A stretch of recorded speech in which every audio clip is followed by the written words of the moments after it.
पंढरीचा विठुराया. पंढरीचा विठुराया प्रेमानं, मायेनं, लाडानं किंवा मग उत्कट भक्तिभावानं आपण त्याला विठाई म्हणतो. तो विठुराया आपली आई होतो. त्याच विठाईच्या चरणी आज एक आई लीन झाली आणि तिच्या प्रार्थनेनं राजकीय वर्तुळात नवी चर्चा सुरू झाली. त्या आईची, त्या माऊलीची आणि तिने केलेल्या त्या प्रार्थनेची गोष्ट सांगणार आहे आजच्या राजकीय शोलेमध्ये. चला सुरुवात करूया.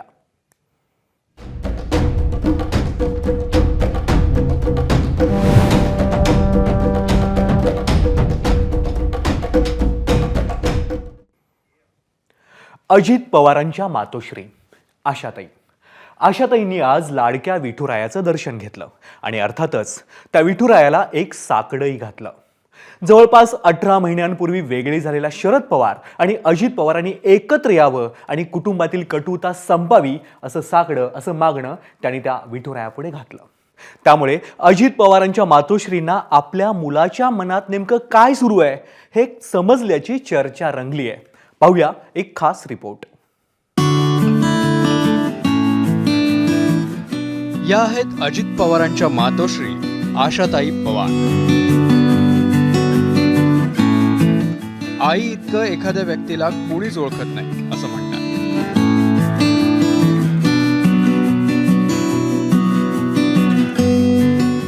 आपल्या लेकाच्या मनात काय चाललंय हे आईला बरोबर कळतं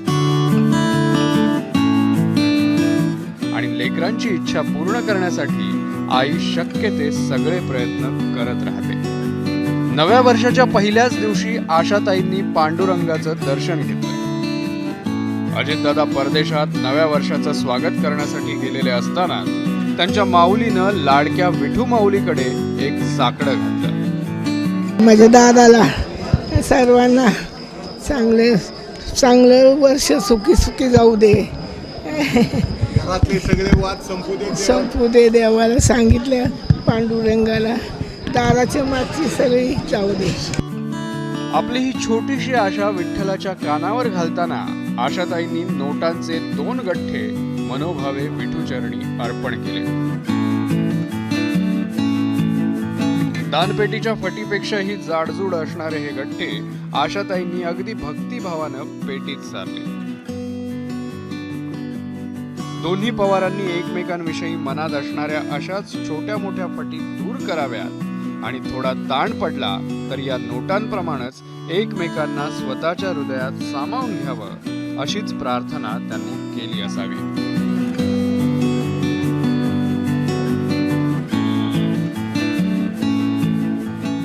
एक मागणं अजित पवारांच्या मनात फट राहू नये यासाठी आणि दुसरं जणू शरद पवारांनी आपलं मन मोठं करावं यासाठी. आता या पद्धतीने सगळीकडनं संवाद सुरू व्हायला लागले. लवकरात लवकर या वर्षात व्हावं असं वाटतंय. शरद पवार आणि अजित दादा एकत्र यावे. हो पांडुरंगाला ऐकणार. हो ऐकणार. आशाताईंची ही छोटीशी आशा आहे असं वाटत असलं तरी ती पूर्ण करण्यासाठी दोन्ही पवारांना आपलं मन मोठं करावं लागणार आहे. मोठं मन करण्यासाठी गेल्या 1.5 वर्षात पडलेल्या अनेक राजकीय फटी बुजवाव्या लागणार आहेत. शरद पवार साहेबांना सदैव दैवत मानत आलेलो आहो. आम्ही जरी राजकीय आमच्या काही वेगळा मार्ग स्वीकारला असेल तरीही आम्हाला पवार साहेबांच्याबद्दल सदैव आदर राहिलेला आहे, राहणार आहे. आणि त्यामध्ये जर एकत्र आले किंवा त्यांच्या पवार कुटुंब एक झालं तर आम्हाला अत्यंत आनंदच वाटेल. आणि मी पवार कुटुंबाचा एक सदस्य म्हणूनच स्वतःला समजतो. माननीय शरद पवार साहेब आणि अजित पवार साहेब यांच्याबद्दलचा निर्णय त्या दोघांनीच घ्यायचा आहे. भारतीय जनता पार्टीकडून ना असण्याचं काही कारण नाही आहे. त्या पक्षाने निर्णय करायचा आहे, त्यांच्या नेत्यांनी निर्णय करायचा आहे. त्यामुळे त्यांच्या निर्णयात मी काही बोलणं योग्य नाही. तर पवार साहेबांनी एवढ्या दिवस आपल्यासाठी एवढी वर्ष अगदी गंभीर आजारात सुद्धा समाजासाठीच ते आजही करतात. दादाबरोबर गेलो त्या दिवसापासून पवार साहेबांच्या समोरच गेलो नाही अजून. एवढा जवळचा आहे मी. जाण्याचा प्रयत्न नाही जाणार मी आता जाणार. साहेबांना सोडून आलो मी, कोणत्या तोंडानं साहेबांच्या समोर जाऊ असं अनेकांना वाटत असेल. म्हणून साहेबांना विनंती करू की बाबा आता एकत्र या. आमची भावना अशी आहे की दोन्ही बाजूनी प्रयत्न झाला तर ते होऊ शकतं. मात्र पवार साहेबांना जसं आम्ही विठ्ठल म्हणतो, पण त्या विठ्ठलाच्या अवतीभोवती जे काही 2-3 लोक आहेत त्यामधला प्रमुख नाव म्हणजे डॉक्टर जितेंद्र आव्हाडांचं, दुसरं कर्जत जामखेडच्या आमदाराचं, ही अशी लोक पवारसाहेब आणि कुटुंब एकत्र यावं असं त्यांना कधीच वाटू शकत नाही. त्यामुळे पहिल्यांदा तिथे ती ढेकणं बाजूला केली पाहिजे, त्याच्याशिवाय हा मार्ग सुकर होईल असं वाटत नाही. पण आशा काकींनी जी पांडुरंगाचरणी साकडं घातलंय ते प्रत्येकाची कार्यकर्ता म्हणून आमची भावना आहे. ते आईसाहेब म्हणतायत, आईसाहेब म्हणत असतील तर मला त्या या विषयावर मला काही बोलायचंच नाही ना. त्यांचा घरातला प्रश्न आहे, घरातल्या प्रश्नांवरती मी कधीच बोललो नाही. आजही बोललो नाही, उद्याही बोललो नाही. तुम्हाला वाटतं काय मला माझ्या न वाटण्याला काय किंमत आहे? काय किंमत आहे? पवारसाहेब ठरवतील ना, आपला काय संबंध आहे? शरद पवार हेच आपले राजकीय विठ्ठल असल्याचं अजित पवारांनी अनेकदा म्हटलंय. संत नामदेवांनी म्हटल्याप्रमाणे या विठ्ठलाविषयी आता अजितदादांच्या मनात प्रेमभाव निर्माण होणार की या विठ्ठल नामाचा टाहो फोडणं दादा सुरूच ठेवणार, हे मात्र पंढरीच्या विठ्ठलालाच ठाऊक. पंढरपूरहून सुनील दिवाणसह अमोल जोशी, एबीपी माझा, मुंबई. एकाला घरी बसवलंय आणि आता दुसरा येतोय. हे वाक्य आहे रावसाहेब दावेंना टोला हाणणाऱ्या आणि मंत्री झालेल्या संजय शिरसाट यांना इशारा देणाऱ्या अब्दुल सत्तार यांचं. अब्दुल सत्तार यांना मंत्रीपदापासून दूर राहावं लागलंय. वाढदिवसानिमित्त भव्य सभा घेत अब्दुल सत्तार यांनी जोरदार शक्ती प्रदर्शन केलंय. जोपर्यंत एकनाथ शिंदेचा विश्वास आहे तोपर्यंत त्यांच्यासोबत आहे. ज्या दिवशी विश्वास संपला त्यानंतर कार्यकर्त्यांच्या इच्छेनुसार निर्णय घेणार अशा शब्दात त्यांनी भर सभेत त्यांचे मनसुबे जाहीर केलेत. यावेळी अब्दुल सत्तार यांनी त्यांच्या स्टाईलमध्ये शेरो शायरी करत कार्यकर्त्यांच्या टाळ्याही मिळवल्या. तसंच 2.5 वर्षांनंतर कुणाचं मंत्रिपद जाणार आणि कुणाचं राहणार असा प्रश्न उपस्थित करून सत्तारांनी सस्पेन्सही वाढवलाय. काही लोकांना फार गडबड आहे, सिल्लोडची फार आठवण येते. पहिले एकाला आले ते घरी बसले, आता दुसऱ्याला येऊ लागली.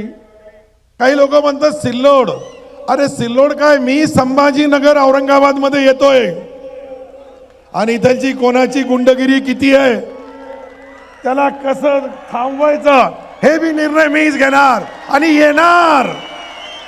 तुम्ही तर सिल्लोडला यायला इतका सोपं नाहीये, परंतु मी संभाजीनगर औरंगाबादला येणार. का जोपर्यंत सन्माननीय एकनाथ शिंदे साहेबाचा विश्वास माझ्यावर आहे तोपर्यंत मी त्यांचाच आहे, त्याच पक्षात राहणार, कुठेही नाही. ज्या दिवशी त्यांचा विश्वास संपल त्या दिवशी तुमच्या सर्वांच्या आदेशाचा पालन करल.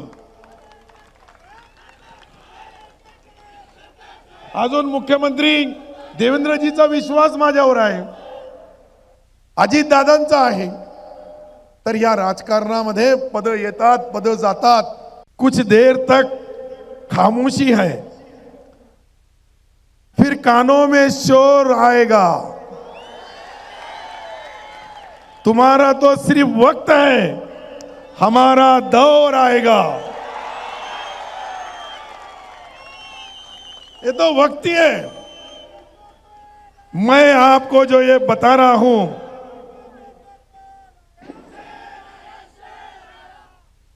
हे जे मी बोलू लागलो तुम्हाला,